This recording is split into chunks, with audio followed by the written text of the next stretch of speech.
Ontario qui s'acquittent de leurs tâches difficiles. Nous savons que ce n'est pas facile, mais nous comptons sur vous pour assurer notre sécurité.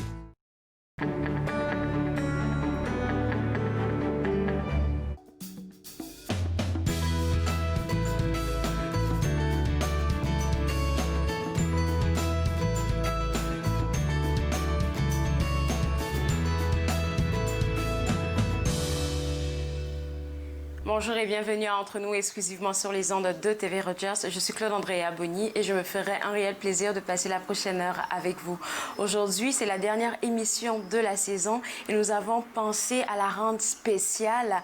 Et pour souligner cette dernière émission de la saison, là, nous avons pensé à mettre un point d'honneur sur le travail acharné des étudiants en journalisme du collège La Cité. Et hier, je recevais leur professeur, M. Daniel Tremblay, qui nous a expliqué un peu dans quel contexte que ces reportages que vous allez suivre dans la prochaine heure ont été faits. Bien évidemment, ils ont été produits avant la pandémie, mais c'était pour essayer de démontrer un peu le travail que ces finissants-là avaient fait durant tous ces 2 ans. Et vous allez pouvoir voir en rafale plus de 15 reportages que je vais vous inviter à suivre parce qu'il y aura des thématiques très, très intéressantes. Et nous, on se retrouve juste à la fin.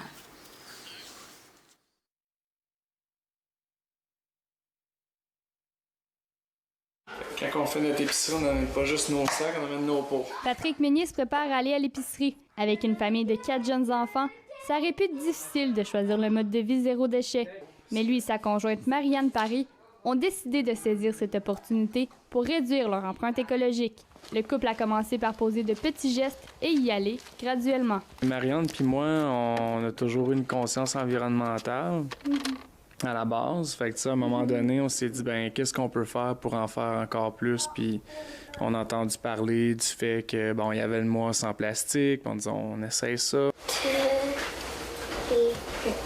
Ils se sont informés sur le sujet pour savoir dans quoi ils s'embarquaient. Ils ont découvert que ce n'était pas si difficile, finalement. J'ai lu le livre Zero Waste Home de Bea Johnson, qui est comme la Bible du zéro déchet. J'ai emprunté ça à la bibliothèque. Je l'ai vraiment lu au complet, puis ça m'a vraiment fait un déclic, mettons, que c'est pas si compliqué que ça. Petit à petit, on s'est renseigné beaucoup sur le mode de vie zéro déchet, comment est-ce qu'on pouvait justement changer nos habitudes pour réduire notre empreinte environnementale encore plus. Les Meunier Paris ont bien sûr dû embarquer leur marmaille dans l'aventure.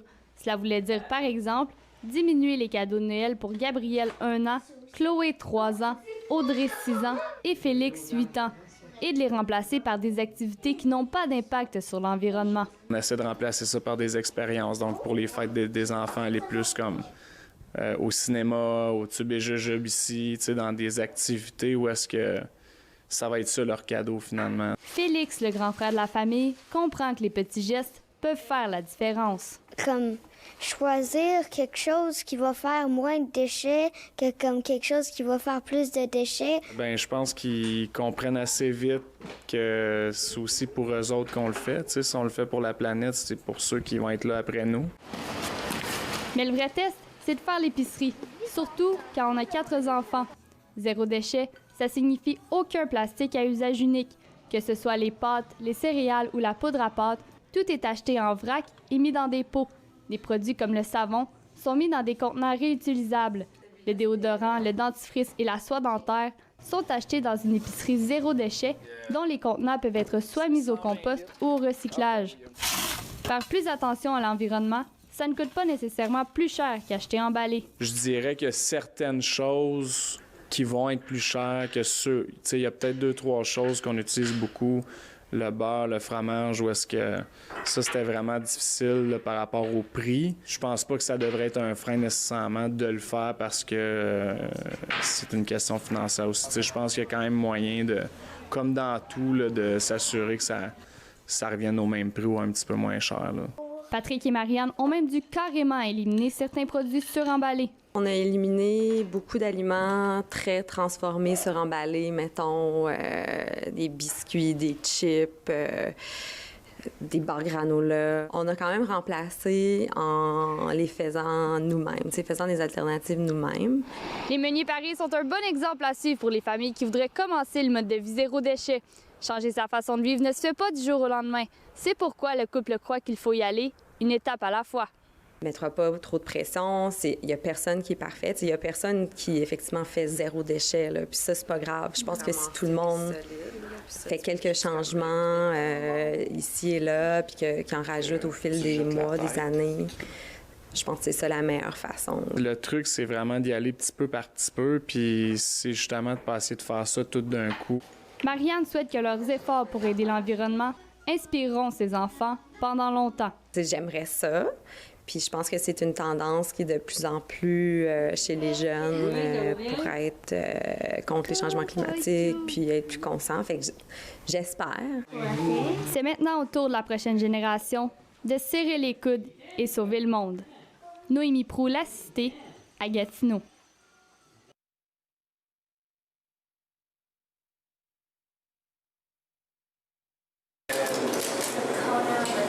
Amaëlle, 17 ans, est étudiante au cégep et travaille à temps partiel au Keola Café Pokébar de Gatineau.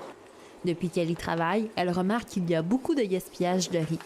Cette céréale est la principale base de leur plat. Vu qu'on jetait beaucoup de riz en fin de soirée parce qu'on veut qu'il soit le plus frais possible, donc on garde seulement le riz jusqu'en fin de soirée, puis ensuite on doit faire une nouvelle batch pour le lendemain. Donc quand j'ai vu qu'on gaspillait beaucoup de riz, puis que j'ai vu l'insécurité alimentaire dans la région, je me suis dit qu'il fallait donner ce riz-là à quelqu'un qui ne pouvait pas aller aux poubelles. Son idée, emballer le riz restant en soirée dans des feuilles de bananier pour les distribuer aux sans-abri. De cette manière, il n'y a aucun gaspillage en plus d'être une solution zéro déchet. Oui, les plures de bananes, c'est compostable. Donc, j'avais vu une vidéo sur Internet, je pense que c'était en Thaïlande, des gens qui emballaient leur nourriture dans des plures de bananes. Puis, je me suis dit qu'on pourrait faire ça au Canada. Puis, Kev a trouvé des plures de bananes dans le quartier chinois, je pense. Puis je me suis dit, OK, tu sais, il y a des gens qui le font déjà ailleurs, puis nous, on a trouvé les ressources, fait qu'on va utiliser ça. Pour Kevin Lapierre, propriétaire du Keola, il trouve qu'il est trop fréquent pour les restaurants d'avoir des pertes alimentaires. Il était très emballé lorsqu'Amaëlle lui a présenté l'idée. C'était une super belle idée, surtout dans le contexte du restaurant. Moi, j'ai 24 ans, elle est aussi très jeune. Je pense qu'elle a autour de 18-19. Et c'est une initiative que je ne peux que supporter. J'ai vécu 3 ans au Sénégal, puis c'est quelque chose qui m'a vraiment touchée de voir qu'il y avait non seulement de façon globale et internationale, mais aussi dans ma région, des gens qui souffrent d'insécurité alimentaire, qui ne savent pas c'est quand leur prochain repas. C'est environ 5 à 20 portions de riz par jour qui pourront être distribuées une fois par semaine aux sans-abri de la région de Gatineau. Donc ça se planifie présentement et puis ça devrait débuter assez rapidement aussi. En Outaouais, plus d'11 000 personnes ont eu recours à des services d'aide alimentaire cette année, une hausse de 11 % par rapport à 2018. Pour Benoît Leblanc, fondateur d'Itinérance Zéro, c'est un chiffre encore trop élevé. Bien, c'est un choc dans le sens que les gens, souvent, c'est pas qu'ils ne veulent pas voir l'itinérance du bon oeil, c'est que souvent, l'itinérance, on ne la voit pas. On ne la voit pas parce que je me promène, si on partirait, toi et moi, là, dans le viol, on va en cibler, je pourrais dire, là, certaines personnes, puis à tes yeux, à toi, bien, ça peut être juste un monsieur qui est assis là. Pour la distribution, Keola Café envisage de faire un partenariat avec un organisme déjà établi de la région. Ainsi, un maximum de sans-abri profitera du riz. Avec le Gitami, on parlait peut-être d'accumuler du riz ici pour ensuite peut-être le distribuer une fois par semaine ou une fois 2 semaines. Avec Gitami, on espère qu'on pourra emballer le tout dans nos emballages zéro déchet en feuilles de bananier pour qu'eux puissent les redistribuer presque au moment même ou dans la journée qui suit, dans les heures qui suivent. C'est quelque chose qui me tient vraiment à cœur. Je suis végétarienne pour des raisons environnementales, fait que c'est sûr que tout ce qui touche à l'alimentation, moi, ça m'intéresse, puis aussi tout ce qui touche à l'environnement. Grâce à Amaëlle, des personnes souffrant d'insécurité alimentaire pourront maintenant compter sur Keola Café Pokébar pour manger du riz frais. Sophie Martin pour le Collège La Cité à Gatineau.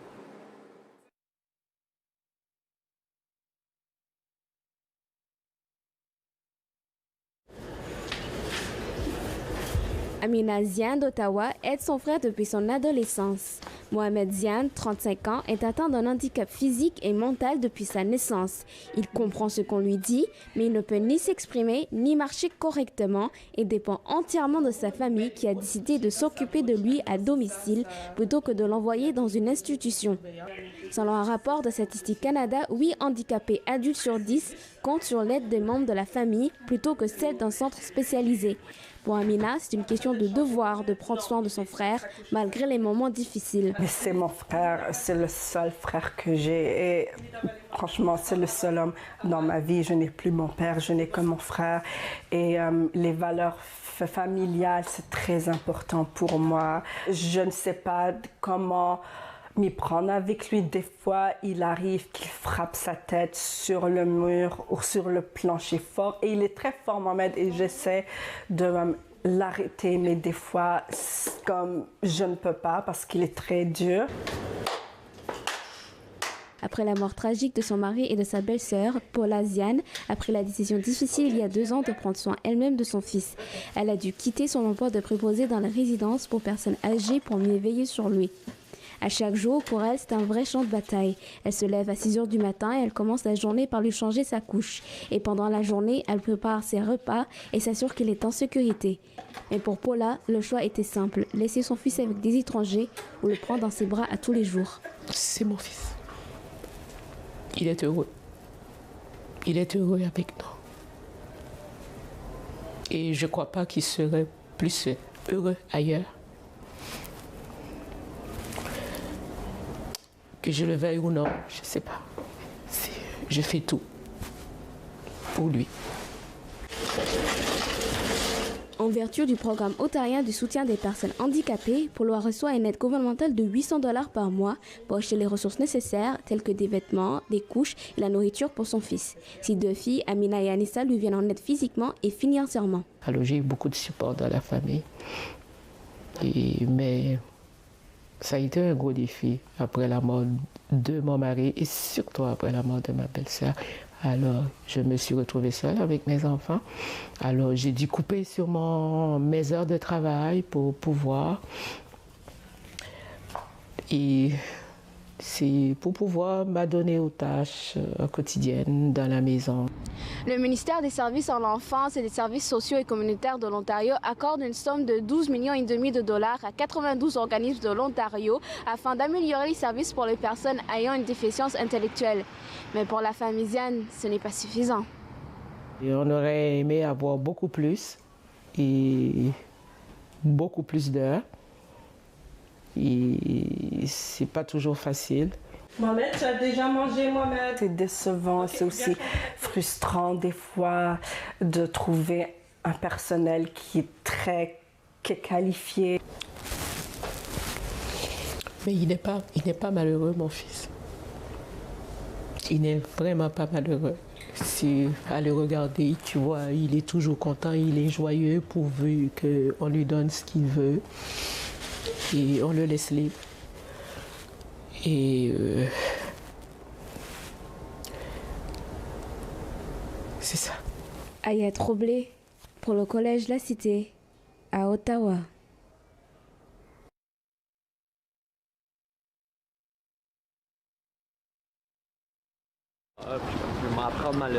Les étudiants du plus grand collège francophone hors Québec ne pourront plus en griller une sur le terrain de la Cité à compter du 1er janvier. Le petit espace extérieur qu'on leur allouait va disparaître et ils n'auront plus que la rue comme endroit où fumer.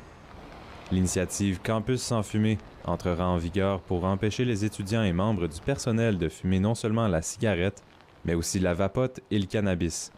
La règle ne fait pas l'unanimité, mais les fumeurs sont conscients de l'impact d'une telle limitation. Ça enlève le droit des fumeurs ici à la Cité, parce qu'il y en a beaucoup d'étudiants qui fument ici. Toute interdiction pour inciter les gens à ne pas fumer, je trouve que c'est une bonne chose. Moi, même pour moi, je dirais, je suis pas prêt à arrêter de fumer. Ça va prendre une certaine volonté intrinsèque pour arrêter de fumer. C'est pas d'avoir à marcher 30 secondes plus loin qui va changer ça, honnêtement. Ce n'est pas la première fois qu'on interdit de fumer sur tous les terrains d'une école. Les 2 campus du cégep de l'Outaouais sont sujets à cette règle depuis bientôt 2 ans et son intégration a été un succès pour certains. C'est sûr qu'à marcher jusqu'à la fin du territoire de l'école, ça m'a fait arrêter beaucoup. Puis ça me tente pas d'aller faire une marche dehors, fait que ouais, j'ai pas mal diminué. L'arrivée de ce nouveau règlement coïncide parfaitement avec la loi sur les paquets de cigarettes qui entrera en vigueur partout au Québec à la même date. Pour les rendre le moins attrayants possible, les emballages ne devront plus arborer de logo et auront tous comme palette de couleurs le brun. Pour la majorité des fumeurs, ça n'incitera pas les gens à cesser de fumer. Qu'est-ce qu'ils nous ont dit, c'est que dans le fond, ils changent la couleur des paquets justement pour inciter les jeunes à pas commencer. Non, moi je pense qu'il n'y a pas de différence. Honnêtement, moi je pense que ça change pas grand-chose. La couleur du paquet ou peu importe, là, une cigarette, c'est une cigarette. Pas de dessin sur les paquets de cigarettes, ça peut les freiner un peu, mais pas tant que ça. S'ils veulent s'acheter des cigarettes, ils vont s'acheter des cigarettes. Pour cette experte du tabagisme, la règle a du potentiel. Je ne pourrais pas affirmer exactement si ça peut avoir un impact, mais ce que je sais, c'est que ça a eu un impact sur les autres pays. Et les pays scandinaves, ils ont adopté cette loi et il paraît qu'il y a eu une réduction vraiment considérable de gens qui fument à cause qu'il n'y a plus de logo, c'est neutre. Dans cette guerre contre la fumée, des mesures sont aussi entreprises pour contrer le vapotage qui représenterait autant de dangers que le tabac. On a eu dernièrement une formation avec les cardiologues. Ils disent que c'est aussi dangereux que la cigarette. On n'encourage pas le vapotage pour la simple raison qu'elle n'est pas encore bien contrôlée. Elle n'est pas même homologuée par Santé Canada. En Nouvelle-Écosse, les liquides à vapote de saveur seront abolis dès le 1er avril 2020 pour freiner l'ascension de la popularité du vapotage chez les jeunes. Beaucoup croient que le Québec devrait suivre l'exemple de la province des Maritimes. Si tu veux arrêter de fumer avec la vape, c'est une bonne solution. Enlever les saveurs, c'est sûr que ça va réduire le monde qui en achète parce que le monde achète ça justement parce que tu as plusieurs saveurs que tu peux essayer. La cigarette, c'est pas du bonbon. C'est une bonne chose d'interdire les saveurs parce que ça va moins inciter les jeunes à commencer à fumer, puis c'est tant mieux. C'est tant mieux pour tout le monde, c'est tant mieux pour la société, c'est tant mieux pour la santé de tout le monde. Moi, je trouve que ça fait du sens d'arrêter la saveur. Moi, je trouve qu'une vapote, c'est pour arrêter de fumer. Pour des fumeurs qui ont fumé longtemps, qui veulent arrêter, fait qu'eux, ils n'ont pas nécessairement besoin d'une saveur. Je connais beaucoup de jeunes qui ont commencé à fumer la vapote, qui n'avaient jamais fumé de cigarette. Je trouve ça vraiment triste, ça fait pas de sens. Alors oui, je trouve que ce serait une bonne loi à passer, là. Les fumeurs d'aujourd'hui ont plus de moyens que jamais d'arrêter la cigarette ou le vapotage. Et ces nouvelles interdictions sont une autre raison de cesser de fumer pour de bon. Liam Hood, La Cité, Ottawa.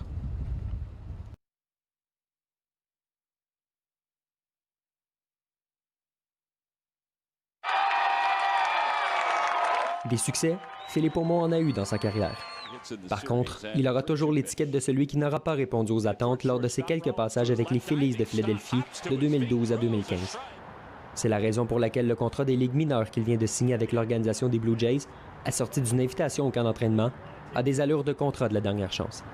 Après tout, il n'était pas question pour le lanceur de signer un contrat dans de mauvaises conditions. Non, j'aurais pas signé n'importe où. Les Blue Jays, c'est vraiment le fit qu'on recherchait. Le contrat avec les Blue Jays a été signé en sachant qu'il a l'opportunité de résilier son entente contractuelle s'il n'arrive pas à faire sa place à Toronto au cours des premiers mois de la saison. Cela lui permettrait d'avoir la chance de poursuivre sa carrière en Asie, un rêve qu'il caresse depuis quelques années. Cela faisait partie de ses conditions pour signer un contrat.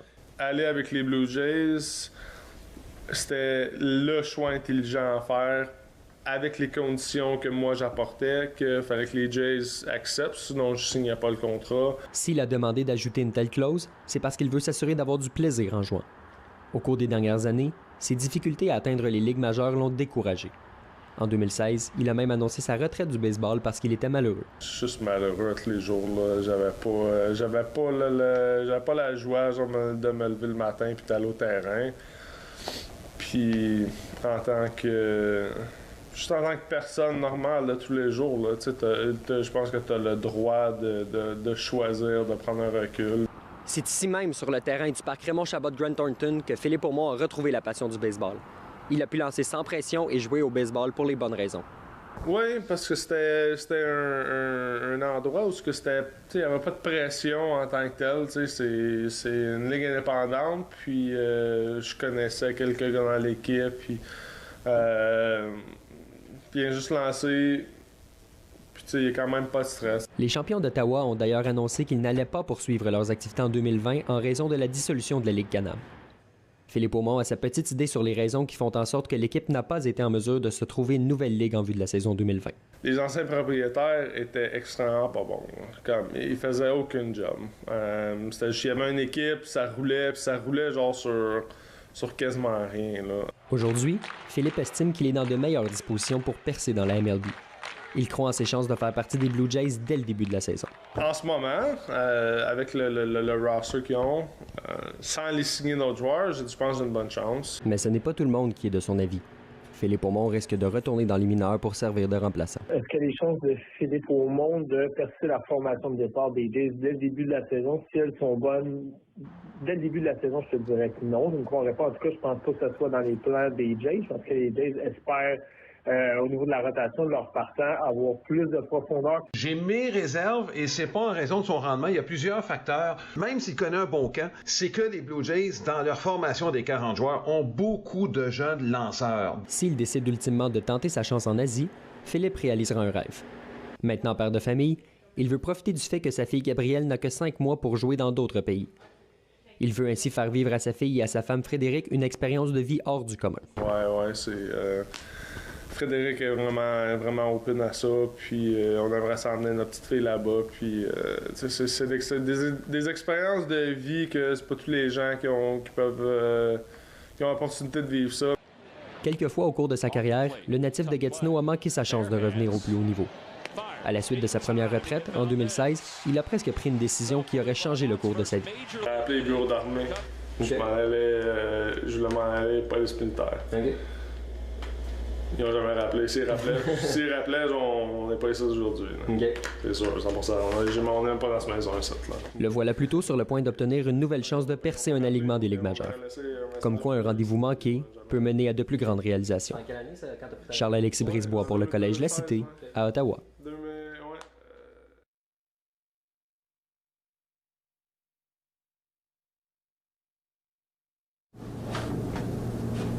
En provenance de Tunisie, un pays francophone, Ashrad Ayadi est arrivé il y a maintenant 8 mois au Canada. Aujourd'hui responsable marketing au Collège La Cité d'Ottawa, M. Ayadi a dû faire face à de nombreux obstacles à son arrivée. Bien comprendre l'anglais et même le français d'ici a été compliqué au début. La langue, donc l'anglais c'est ma troisième langue. Et ici, donc, ça parle trop vite.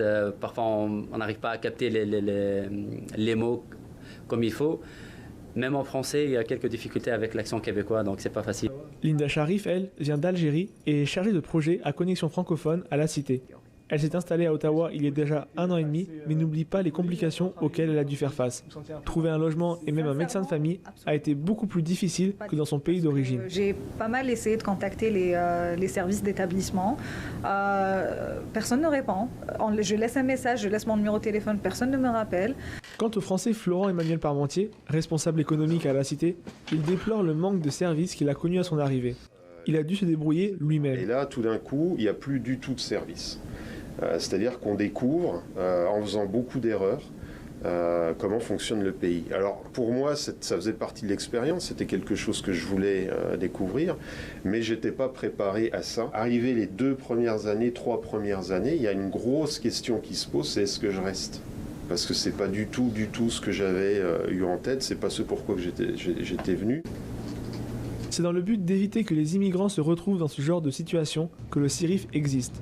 Le coordonnateur du projet Apollinaire Yenga explique que le CIRIF accompagne chaque nouvel arrivant jusqu'à ce qu'il se trouve un emploi. Le but, c'est de créer un modèle d'intégration centré sur les besoins réels de l'immigrant francophone. Donc, c'est toute une série d'étapes dans lesquelles on a intérêt à se coordonner de telle manière que l'immigrant se sente encadré dès le départ jusqu'à l'aboutissement de son objectif. En collaboration avec le CIRIF, d'autres institutions ont décidé de partager leurs ressources pour aider les nouveaux immigrants. Au Conseil des écoles catholiques du Centre-Est, l'éducation permanente enseigne l'anglais et d'autres langues pour que les immigrants puissent trouver un travail plus facilement. Donc nous, le but du jeu, c'est de leur fournir les niveaux qui leur manquent pour pouvoir travailler correctement, pour pouvoir postuler à certains emplois qui nécessitent du bilinguisme, le cas échéant. Malgré un parcours rempli d'obstacles, nos immigrants francophones sont heureux d'être maintenant au Canada. Ils sont fiers d'avoir amélioré leur qualité de vie en changeant de pays. En tant que femme, je trouve que la vie au Canada, elle est très agréable. On est vraiment respecté en tant qu'individu et particulièrement dans notre statut en tant que femme. Et ça, c'est la première chose qui m'a attirée par rapport au Canada. Donc c'est vrai aussi que c'est mieux au Canada. Et puis on n'a pas le système de crédit comme ici en France. Donc ça aussi, ça aide beaucoup au Canada. Et je peux pas trouver mieux que le Canada pour vivre ça. Donc c'est un très beau pays. Et voilà, donc je suis bien là jusqu'à maintenant, je suis bien, vraiment. Bienvenue au Canada. Ici Thomas Goffy pour La Cité, Ottawa.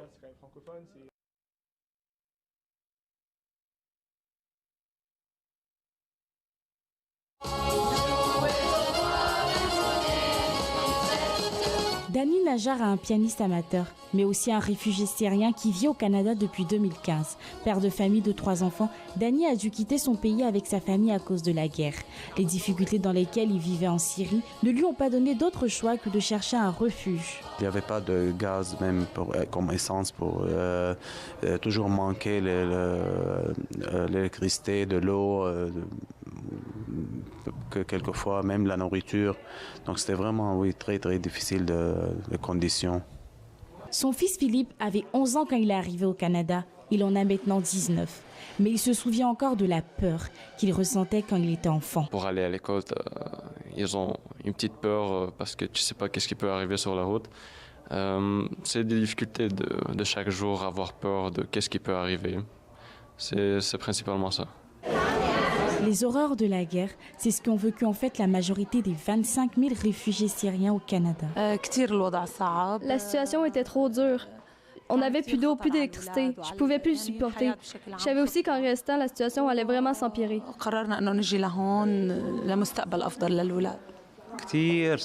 La guerre était affreuse, vraiment affreuse. Certains de mes amis sont morts pendant cette guerre. Il fallait que je parte pour la sécurité de ma famille. C'était de la torture. Les réfugiés viennent donc chercher la stabilité politique et surtout la paix au Canada. Mais une fois au pays, leur intégration est difficile car les souvenirs douloureux sont toujours là. Les enfants sont venus au Canada avec leurs parents, puis ils me disaient que même maintenant, ils ont de la difficulté des fois à dormir. Ils doivent se mettre de la musique parce qu'ils entendent encore les bombardements. Et puis, ça les perturbe. Je me rappelle d'une famille en particulier qui avait vécu une guerre civile. Et au fait, c'est une famille d'une mère et 9 enfants. Et ils sont venus sans leur papa parce que leur papa a été assassiné dans leur pays. Mon intégration au Canada était difficile, surtout au niveau de la langue. Moi qui parlais que arabe, j'ai eu du mal à m'adapter vu que c'était un nouveau pays et une nouvelle culture. Le Canada fait de son mieux pour aider ces familles en détresse, des familles qui ont surtout besoin d'un support moral. Je pense que c'est vraiment le meilleur cadeau qu'on puisse donner à une famille de réfugiés, c'est l'amour. C'est l'amour, c'est l'attention, c'est la compréhension, c'est ne pas juger et c'est de l'empathie.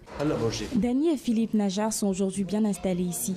Ils ne se voient pas retourner en Syrie, ou du moins s'y installer. Parce qu'on est habitué ici maintenant, la vie est plus facile. Pour nous maintenant, la vie est rendue plus facile ici au Canada parce que je termine mes études, donc retourner là-bas, ça va être pas mal difficile, surtout pour moi. C'est difficile aussi pour moi parce que j'ai une grande famille ici, ma femme, mes parents, mes enfants. Donc non, je reste maintenant ici au Canada. En quittant leur pays, ces familles syriennes espéraient trouver une vie meilleure. Hier, ils étaient détruits moralement. Aujourd'hui, ils retrouvent le sourire. Laetitia Zé pour le Collège La Cité à Ottawa.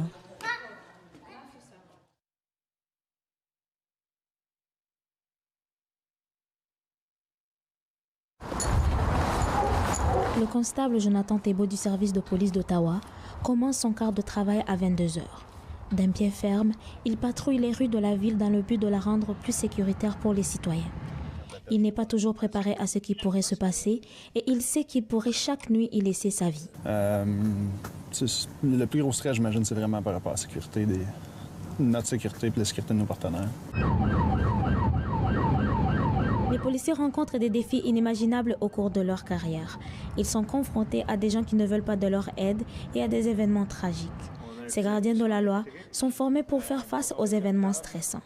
Mais il arrive parfois, pour des raisons personnelles et professionnelles, que certaines expériences déclenchent des réactions importantes de stress. C'est sûr que le domaine policier a beaucoup plus de stress que les travails, que certains autres emplois, mais je veux dire, il y en a d'autres dans plusieurs domaines qui amènent beaucoup de stress aussi.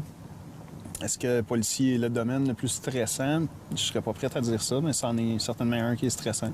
Assez stressant quand même pour pousser parfois au suicide, et le phénomène est à la hausse. Alors qu'on déplorait auparavant qu'un suicide ou 2 par année, 9 policiers d'Ottawa ont mis fin à leur jour l'an dernier. Et cette année, on déplore déjà 3 suicides. C'est sûr que quand un policier suicide, ça nous affecte tous, puis c'est des fois plus frappant que quand quelqu'un dans un autre domaine se suicide, mais c'est sûr que le fait aussi que les suicides policiers sont médiatisés, on les voit plus, puis ça peut peut-être donner une perception qu'il y en a plus, mais je serais curieux de voir les chiffres par rapport à ce sujet-là. Selon les Centres pour le contrôle et la prévention des suicides, le métier de policier n'est pas celui où l'on déplore le plus de suicides au Canada. Le métier de policier arrive au 6e rang. Ce sont les pêcheurs et les agriculteurs qui trônent au 1er rang.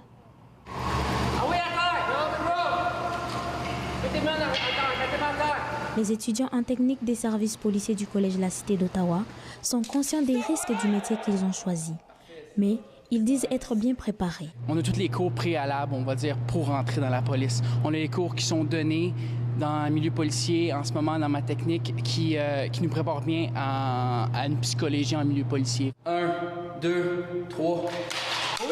Et les futurs policiers espèrent réduire leur stress en restant optimistes. À la longue, ça affecte ton mental, ça affecte ta santé mentale.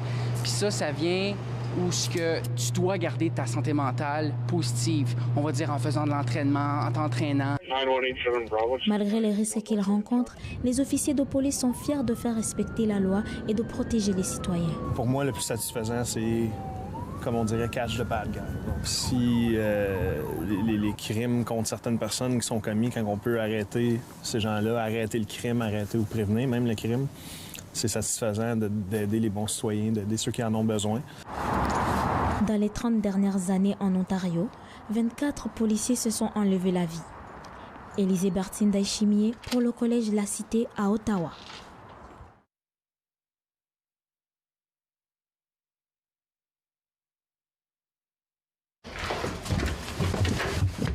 C'est en ouvrant la porte du 29 rue Saint-Dominique à Gatineau qu'on se rend compte que ce n'est pas une résidence comme les autres. C'est à cause de Charles-Alexis Brisebois, Liam Hood et Kevin Vallée.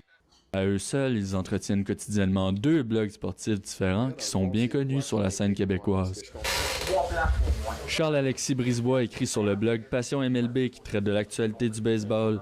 Depuis son ouverture en 2016, il a lentement gravi les échelons de chroniqueur à rédacteur en chef jusqu'à devenir copropriétaire du blog en octobre dernier. Et je connaissais pas ceux qui ont parti le projet, donc je l'ai fait vraiment par passion pour l'écriture, par passion pour le sport. Et c'est pas un hasard si le site s'appelle Passion MLB d'ailleurs, c'est justement parce qu'on le fait pour les bonnes raisons, on le fait pour l'amour du sport. Son blog Passion MLB attire dépendamment des jours entre 3 et 12 000 amateurs de baseball qui proviennent de partout dans le monde, principalement du Canada et de la France. Charles-Alexis s'est donné comme mission première d'informer le public sur un sport qui, selon lui, n'est pas assez médiatisé au Québec. Nous, notre but, justement, c'est d'être en mesure de pouvoir assouvir ce désir-là pour les gens qui veulent lire sur le baseball, et pas juste qui veulent lire sur les grosses nouvelles, mais qui veulent apprendre aussi sur les belles histoires du sport ou des analyses du sport. C'est sur notre site qu'on veut qu'ils les trouvent. Entretenir un blog sur le baseball a permis et permet encore à Charles-Alexis de pouvoir se créer un carnet de contacts pour être mieux préparé au monde du travail.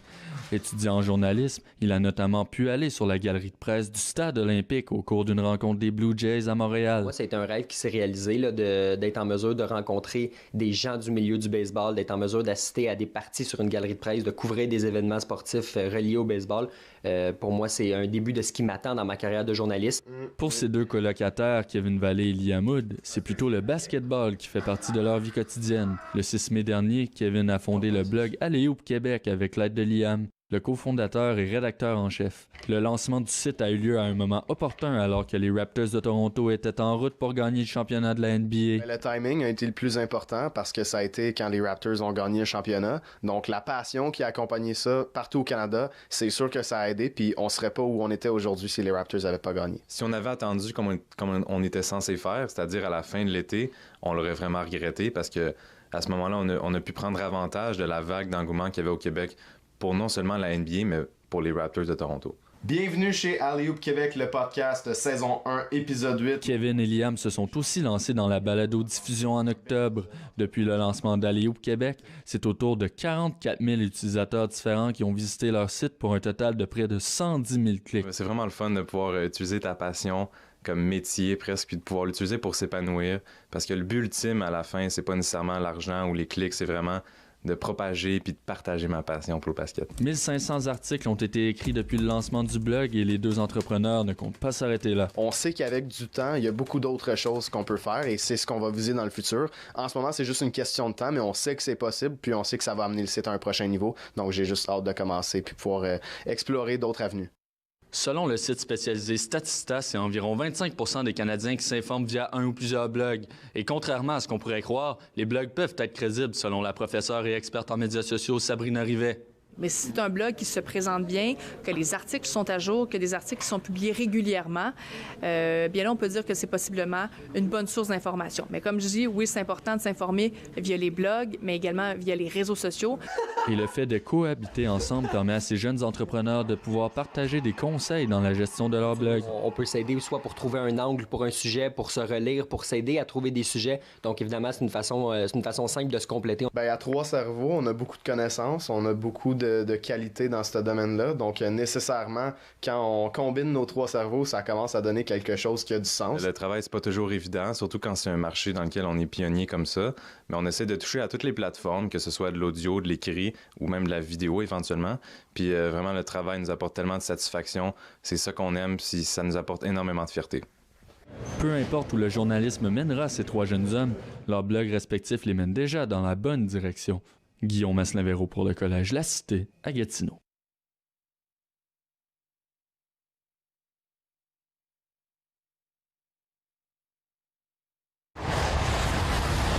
Le froid glacial est l'une des premières choses auxquelles les étudiants étrangers doivent faire face en arrivant au Canada, surtout pour ceux qui n'ont pas du tout l'habitude des températures sous zéro. C'était une neige qui prenait sur les branches, donc elle restait sur les branches, puis c'était vraiment super beau, juste comme dans les films que je voyais avant. Mais quand on a commencé à toucher les températures négatives, là, aux alentours des moins 20, moins 25, ça a été notre histoire. J'avais un manteau, bien sûr, mais je n'étais pas prêt, parce que moi, je négligeais les gants. Le Canada a la réputation d'être un pays sécuritaire, avec une grande diversité culturelle. Les universités sont très prestigieuses et le diplôme canadien a beaucoup de valeur, mais c'est difficile d'être accepté. Même si c'est un peu compliqué, parce que des fois, l'ambassade aussi nous demande beaucoup de papiers, c'est vraiment un peu truqué là, et surtout le délai d'attente aussi, c'est un peu trop compliqué. Mais quand même, pour la deuxième fois, j'ai eu quand même mon visa. Habitués à vivre dans des familles nombreuses, les étudiants étrangers se retrouvent seuls. Ils doivent s'habituer à un nouveau mode de vie qui implique de mettre de côté une partie de leur culture et de leur tradition. Dans une nouvelle culture, c'est vrai que nous tous, on va tous s'intégrer. Mais quand on est avec nos confrères, par exemple, des gens qui ont vécu la même chose que nous, qui sont nés, qui mangent la même nourriture que nous, juste la même culture que nous, c'est vrai qu'avec ça, on est plus fort. On dit que pour régner, il faut diviser. Puis c'est vrai qu'on perd un peu de notre culture ici quand on n'est pas avec des gens de notre famille ou des gens de notre culture aussi. Pour éviter les cas de dépression chez ces étudiants, le secteur international du Collège de la Cité d'Ottawa est là pour les aider à s'intégrer. On les offre des services de mentorat comme des services d'accompagnement sur le cheminement scolaire et autres choses. Mais ce qu'on fait surtout, c'est accompagner l'étudiant, accueillir l'étudiant. J'ai beaucoup d'admiration et beaucoup de respect pour le courage qu'ils ont parce qu'ils viennent ici, ils perdent tous leurs repères. Oui, bien sûr, je trouve que c'est... Je ne dirais pas que c'est difficile, mais il y a beaucoup de défis à relever. Quant au racisme, il n'est pas aussi fréquent qu'en France ou qu'aux États-Unis, mais il existe quand même au Canada. La majorité des étudiants internationaux ont déjà vécu une situation de racisme. Le poids des préjugés vient s'ajouter à leurs problèmes. J'étais vraiment le seul noir dans tout le bâtiment, je vivais en résidence aussi. Puis c'était super difficile. Je sentais les regards des autres sur moi, leur jugement et tous mes actes étaient jugés. Parce qu'avant que je vienne, on me disait tout le temps au Canada, tu peux trouver facilement un boulot.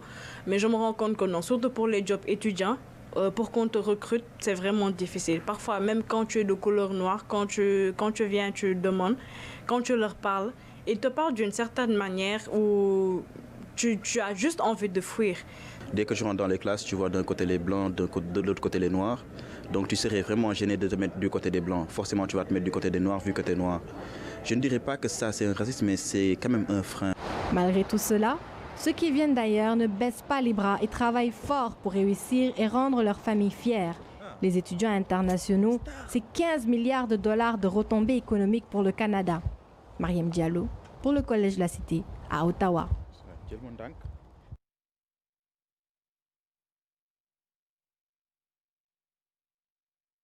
Mais en même temps, il y a un côté herbacé. Je sais pas, c'est plus le Frontenac. Véronique Rivet s'y connaît en vin. Elle a remporté en 2013 à Tokyo la 2e place au concours du meilleur sommelier au monde, la plus haute distinction obtenue par une femme dans l'histoire de cette compétition.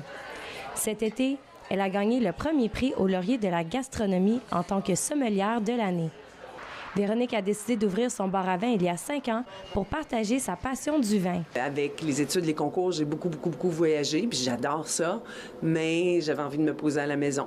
Puis c'était aussi pour redonner aux gens de la région qui m'ont toujours soutenue dès les débuts quand personne ne me connaissait.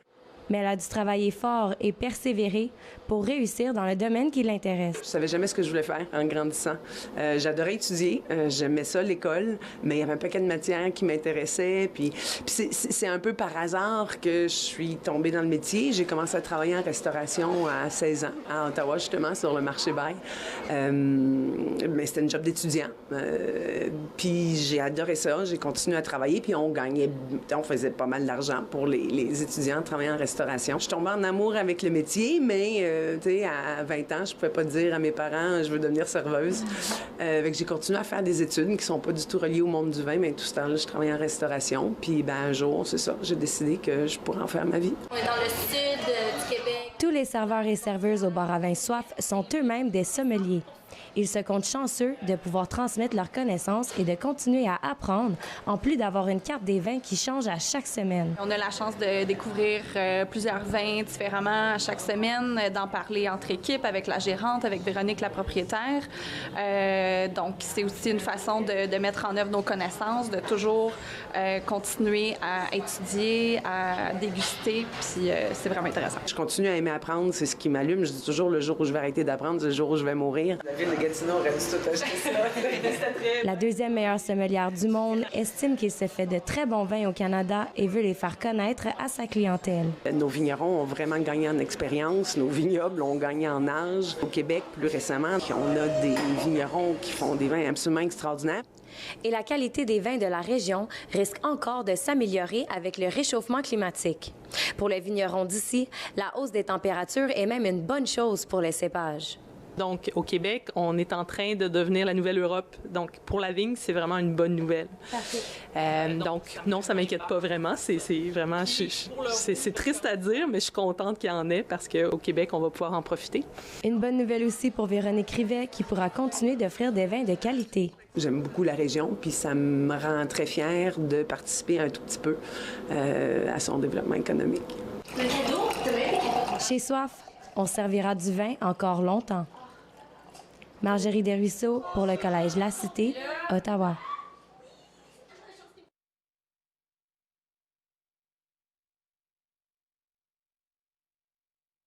C'est vraiment pas évident, tu sais. Raymonde Carpentier s'implique bénévolement depuis plus de 30 ans.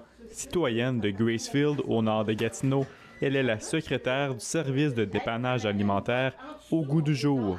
La dame de 72 ans note une augmentation des demandes d'aide alimentaire dans la vallée de la Gatineau. Venant elle-même de milieux pauvres, Raymonde Carpentier s'est donné comme mission de lutter contre la faim. Donc moi, j'ai vécu dans ce milieu-là, j'ai grandi dans ce milieu-là. Je connais la souffrance que cela porte aussi, le manque de sécurité que cela porte aussi. Donc, je pense que c'est ça. Moi, ce que je peux aider les gens à trouver un petit peu de sécurité et un petit peu de bonheur dans leur vie, là. Et la nourriture, c'est un bonheur de la vie.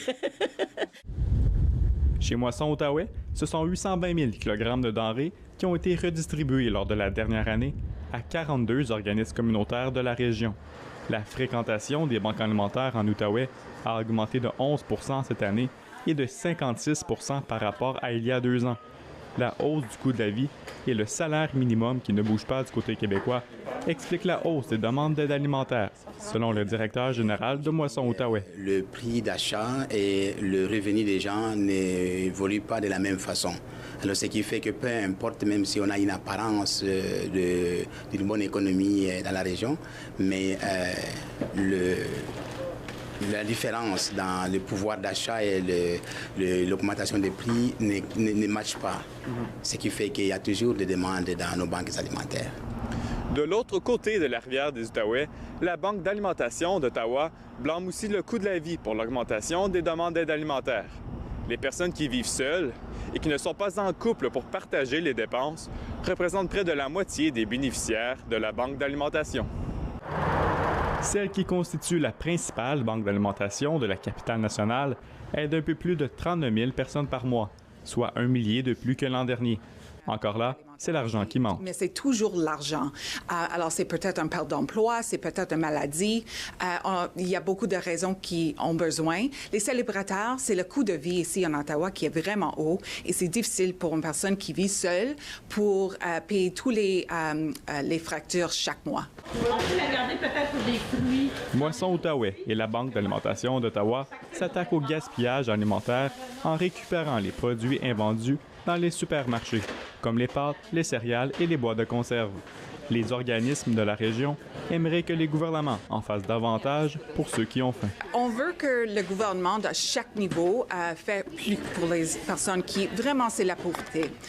On veut assurer qu'ici en Ottawa, la ville d'Ottawa fait une stratégie municipale pour la réduction de pauvreté. Et nous, on vit avec les gens qui sont dans l'insécurité alimentaire, dans la pauvreté.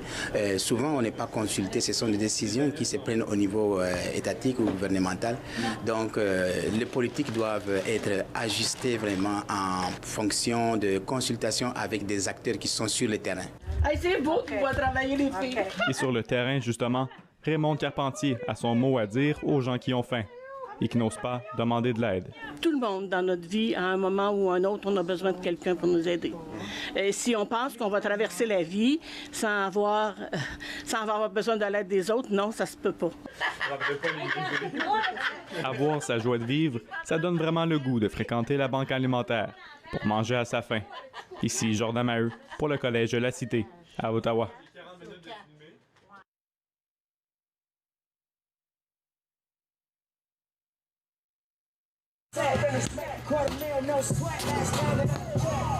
Une autre journée d'entraînement intensif pour Maxime Landry, ex-champion de boxe amateur du Canada dans la catégorie des 81 kg en 2013. À l'époque, c'était la première fois en 30 ans qu'un boxeur de l'Outaouais devenait champion canadien. Lui qui s'est éloigné des combats et de la compétition depuis 4 ans en raison de blessures est maintenant de retour. Malgré cette période de repos, l'athlète revient en force et considère toujours les arts martiaux comme la meilleure forme d'entraînement. Frapper dans quelque chose, ça me défoule. C'est l'affaire que tout le monde devrait faire dans sa vie. Tout le monde devrait être capable de pouvoir se défouler. C'est quelque chose de primitif. Ses efforts portent fruit. Le 30 novembre dernier, Maxime a dominé avec facilité et élégance ses 5 adversaires lors de son premier tournoi de jiu-jitsu brésilien à Hawkesbury dans l'Est ontarien. J'ai décidé de revenir, man. Mon dos, il allait mieux. J'ai eu un meilleur... ma condition de vie est devenue meilleure. Je travaille vraiment fort, mais je m'entraîne vraiment plus intelligemment. Ça fait une grosse différence. Quand tu rentres dans un ring, puis tu rentres dans un combat, puis t'as pas fait le training que tu avais besoin de faire, puis tu t'en rends compte là parce que l'autre l'a fait. C'est une situation de vie ou de mort, puis ton cerveau, il le perçoit comme ça. Le combattant s'entraîne depuis maintenant 1 an avec l'équipe d'arts martiaux Évolution de Gatineau, une équipe formée d'athlètes professionnels dont la technique de combat est reconnue mondialement. Un beau petit groupe tête ensemble qui, on s'entend bien puis on care un pour l'autre. C'est le fun d'avoir un petit groupe comme ça. Puis je crois pas qu'il y ait une meilleure école de jiu-jitsu dans la région, donc c'est le fun d'avoir une bonne école comme ça pour apprendre. Maxime travaille aussi de longues heures à chaque jour dans le garage de son père et s'entraîne à l'extérieur quand il n'a pas le temps de se rendre à ses entraînements. Il veut maintenant s'investir à 100% dans sa passion et devenir un espoir pour la ville de Gatineau en arts martiaux. Puis j'aimerais ça être un des meilleurs pour commencer dans le monde des amateurs des arts martiaux mix. Oui, c'est ça que j'aimerais faire. J'aimerais ça commencer par ça. Faire quelques combats, essayer de gagner des ceintures qui valent. Je veux me battre contre les meilleurs, tu sais, je veux prouver que je suis meilleur. J'aimerais ça, tu sais, représenter le Québec, Hull, Gatineau, man, tu sais, c'est de là qu'on vient. Maxime Landry se prépare pour son prochain combat qui aura lieu au mois de février prochain à Montréal. Après ses nombreuses victoires dans le monde de la boxe, ce sera son premier combat dans le monde des arts martiaux mixtes. Mika Sauvé, La Cité, Ottawa.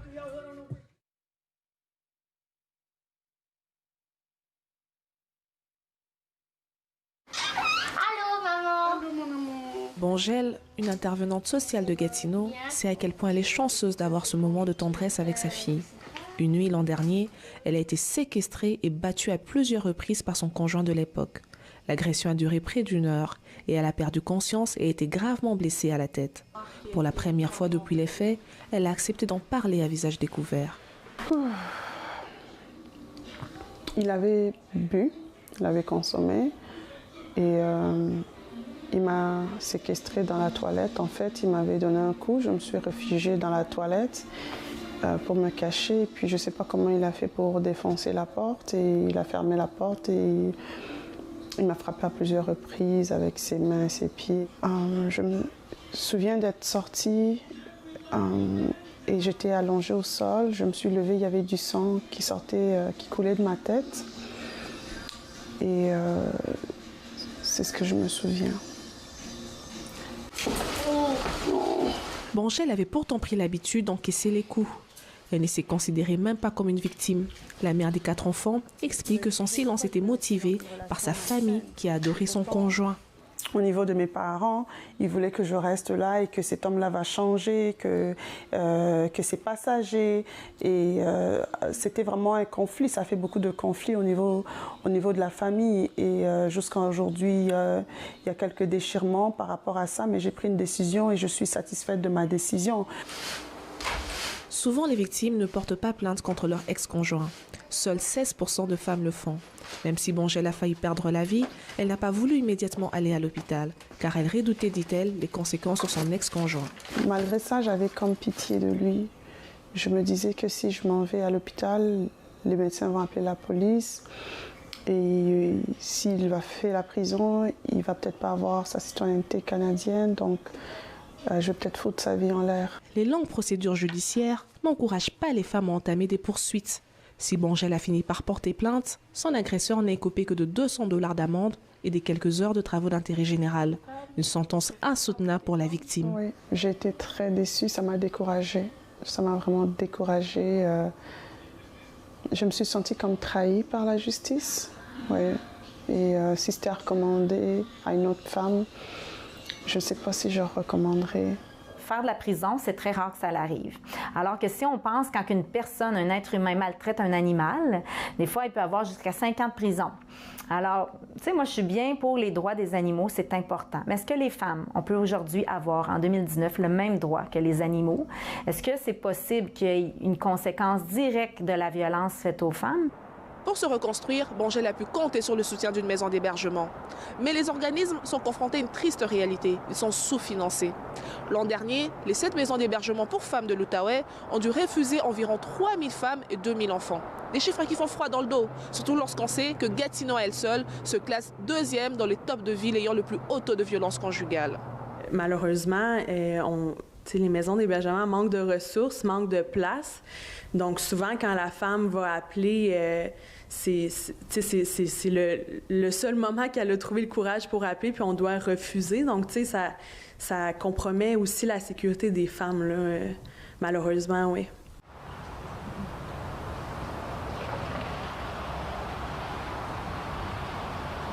À la vigile organisée à Gatineau pour rendre hommage aux 14 victimes de Polytechnique, une 60aine de femmes et aussi des hommes sont venus dénoncer la violence.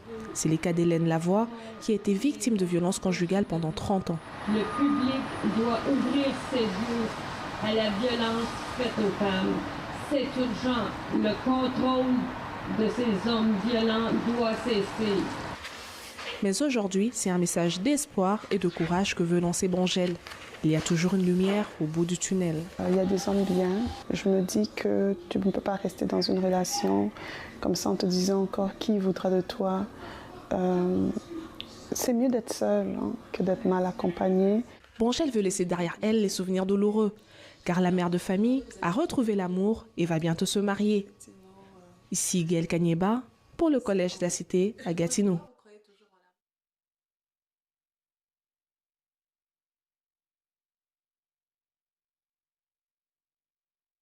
« 2002-2014. » Christian Gosselin de Gatineau a beaucoup changé depuis 2002. Il a passé 10 ans de sa vie sans domicile fixe. En raison de ses problèmes d'alcool, il a abouti dans la rue et ne voyait plus la lumière au bout du tunnel. Tu viens qu'à croire que c'est toi le problème, que tu es indigne puis que tu n'es pas digne d'avoir quoi que ce soit d'autre à un moment donné. C'est vraiment obscur la vie dans l'itinérance, la vie de la rue. Intérieurement, c'est parce que tu n'as aucune dignité, tu n'as aucune estime de soi. C'est en 2010 qu'il a finalement décidé de cogner à la porte du Gitami et qu'il y a trouvé les ressources pour donner une deuxième chance à sa vie. Après un long processus de réintégration, Christian a trouvé sa porte de sortie. Ça donnait un tampon, en tout cas. C'est un genre de... Sinon, dehors, je sais pas comment quelqu'un peut s'en sortir, c'est littéralement dehors. Là.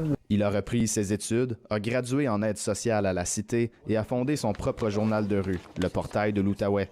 Depuis, ses habitudes de vie sont saines et il a retrouvé un sens à son existence. J'ai commencé un rétablissement, puis je n'ai pas consommé absolument aucune substance depuis le 28 juin 2010. Mais Christian est l'exception plutôt que la règle. Lors de la dernière année, le Gitami a hébergé près de 600 sans-abri et distribué plus de 48 000 repas.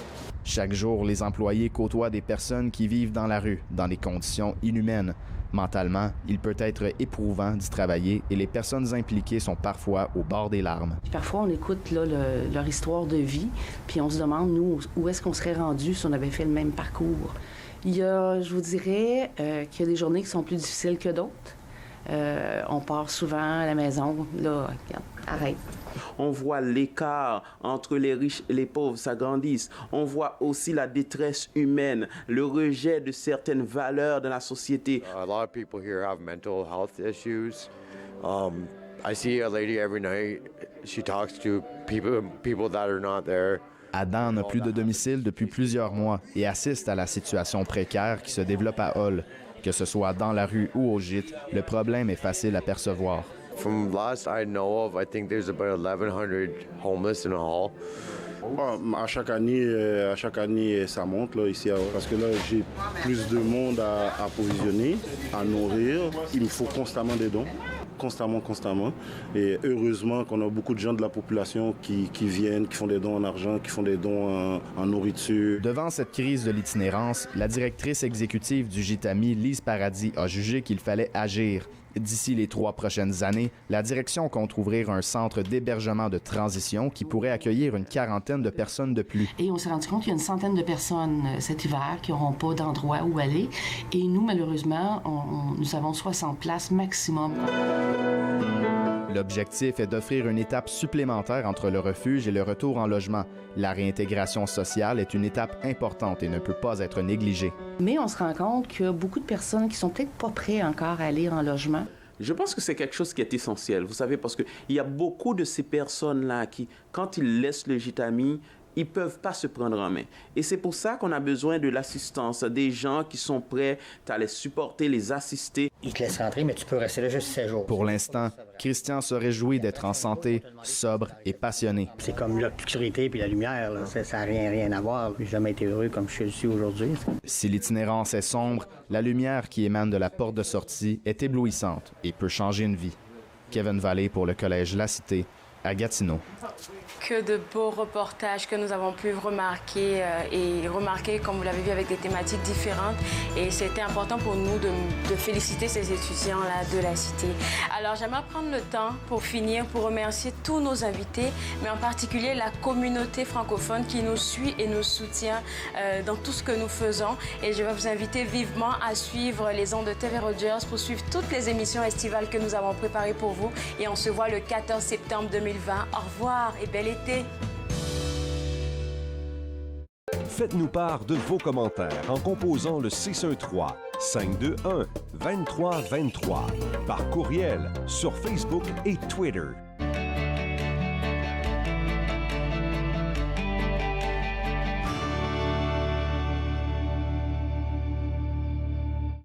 Embrasse-moi.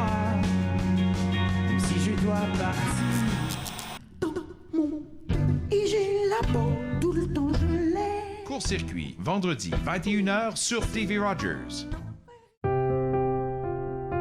Les commerces, les restaurants et les services locaux d'Ottawa font partie importante de notre tissu urbain.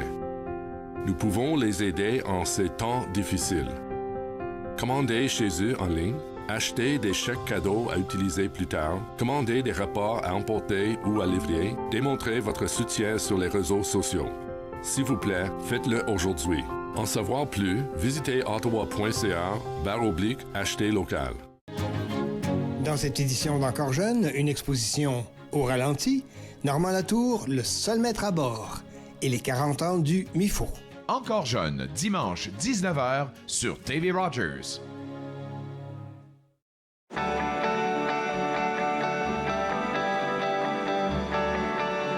Vous regardez TV Rogers, Ottawa.